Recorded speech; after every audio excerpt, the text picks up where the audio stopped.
Muchachos, muy buenas tardes. Espero se encuentren bien, que sus familias estén bien en esta cuarentena. Pues empezamos la clase número 2 de nuestras sesiones virtuales. Y esta clase, muchachos, está muy ligada a la segunda guía que ya les he enviado por el grupo de WhatsApp. Cualquier inquietud que tengan, cualquier duda que tengan, pues hombre, será respondida por el grupo de WhatsApp correspondiente. Les pido por favor que si hay alguna duda no solamente pregunten, sino que también por favor se den la tarea de leer muy juiciosamente la guía, por favor se los pido. Y ahí hay elementos y las preguntas son muy sencillas con respecto pues a algunos gráficos que allá aparecen. Y la idea es que ustedes sepan o entiendan, por lo menos den una idea de cómo interpretar una gráfica. Bueno, decimos entonces que cuando estamos hablando de dispersión de plantas, recuerden muchachos que hacemos referencia a las maneras de cómo reproducir una planta. Vimos en clase, o lo que alcanzamos a ver en clase, es que tenemos dos métodos de reproducción. El método sexual, que es por semillas, y el método asexual. En este caso, por ejemplo, tenemos no solamente pues esos medios, sino tenemos también otras herramientas o algunos lugares en donde podemos llegar nosotros a generar un cultivo. En este caso, nos están mostrando la tasa de crecimiento de un cultivo de rúgula bajo dos ambientes. El primero de ellos es un ambiente invernadero que está señalizado con triangulitos, y el segundo es un ambiente en campo, es decir, a cielo abierto. ¿Qué es lo que vemos nosotros acá? ¿Cómo lo podemos interpretar?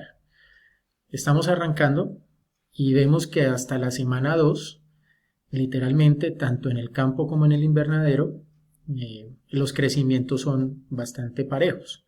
Pero a partir de la semana 2,5 o la semana 2,5, vemos que la línea de los invernaderos comienza a tener una mayor producción, una mayor productividad o una mayor tasa de crecimiento de cultivo de rúgula, a diferencia de la cantidad o a diferencia de lo que se cultivó en el campo.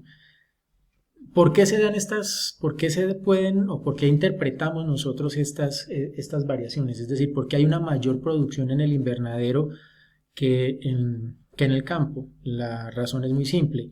Recuerden que ustedes que en un invernadero el ambiente es un microambiente en donde yo tengo la potestad de controlar las variables de temperatura, humedad, entrada de luz, etcétera, lo cual permite que dentro del invernadero no haya elementos reducir, más que prevenir, reducir las condiciones de no germinación o de no producción de las plantas. Por ejemplo, los depredadores, las plagas, las condiciones ambientales adversas que se puedan generar en el exterior. Por eso vemos que la curva o la tasa de crecimiento que se da en las plantas cultivadas en el campo pues es mucho menor que la tasa de crecimiento dentro del invernadero.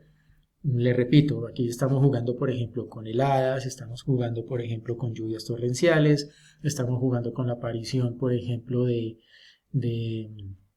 plagas, de aves, inclusive el ataque de aves, etcétera.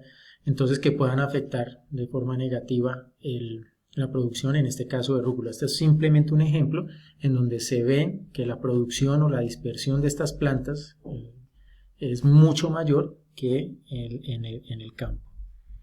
Y en esta otra estamos viendo también un experimento que hicieron para saber cuál de estos métodos o cuál de estas luces, más que estos métodos, cuál de estas luces LED y qué duración o en qué duración, en qué tiempo o por cuánto tiempo se tienen que exponer unas plantas para que me generen entonces una muy buena producción, es decir, que yo pueda tener una mayor cantidad de elementos para su dispersión. Entonces, como ustedes pueden ver acá, Podemos ver que en el tratamiento número 1 se hizo bajo un tiempo de 12 horas con una luz roja, con un porcentaje de germinación de 90% podemos llamarlo, con una longitud media de hipocóndilo, es decir, de crecimiento de 5,72, que por lo que veo junto con otros es una buena producción, o por lo menos con este tipo de luz y con este tiempo determinado, que tenemos un peso fresco de 1,28 y que tenemos un peso seco de 0,097.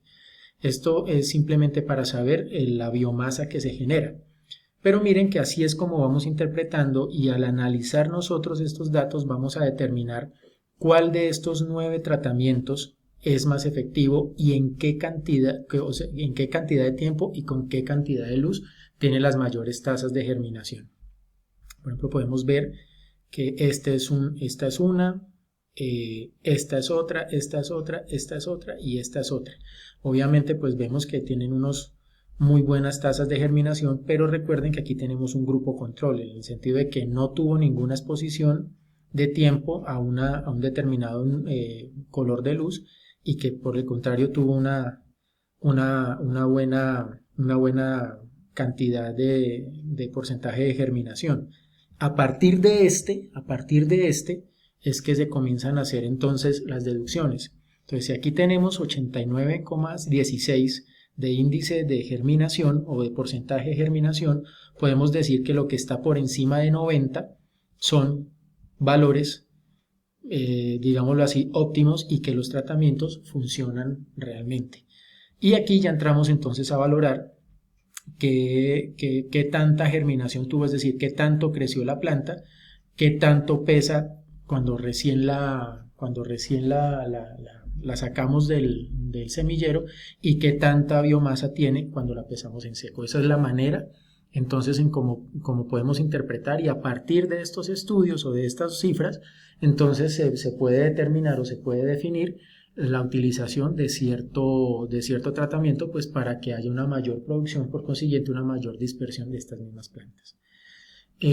Las actividades que están dadas, muchachos, son muy sencillas. Insisto, lo que quiero es que ustedes aprendan más o menos, a grosso modo, a comenzar a interpretar gráficas, datos que aparecen en una tabla, y que si ustedes en dado caso tienen que tomar algunas determinaciones para un negocio que ustedes tengan con un tratamiento que están experimentando, pues sepan hacer las decisiones correctas.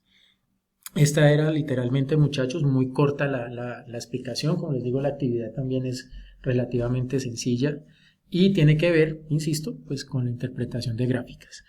Espero que se encuentren bien, muchachos, y que terminen de pasarla muy bien. Hasta la próxima.